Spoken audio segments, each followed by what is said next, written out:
Okay, for section 3, we're going to be looking at A, B, and C as a whole, just in general form, not, so to speak, just in that equation we've been using so far. But if you understand the equation we've been using so far, you'd understand that this by itself is the initial height or the y-intercept. This middle piece, the B, we can treat as like our velocity.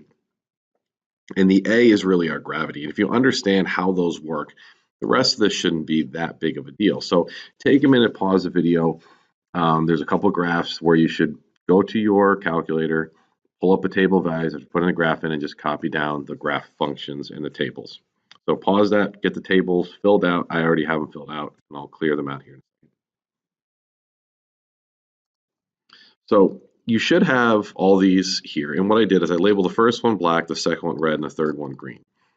So I'm just going to make a quick sketch. So this is our first equation, the y equals x squared here in black. And what you should notice is, the gravity functions, how quickly, how strongly is this putting us down? Because the gravity piece is next to the x squared.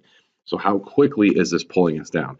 So this right here, the one that we're going to put here in red, this is going to pull it down a lot quicker. So what that's going to do is that's going to, in a sense, so if we flip this upside down, imagine it's upside down, it's going to pull it up quicker. You should notice that it still goes through,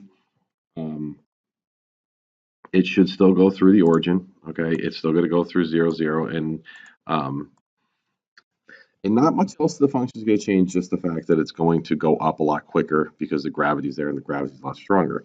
Now, if we weaken up the gravity, just like we did in the bottom one, for the 1/2, what you're going to notice is that bottom one in green, sorry, it should be in green,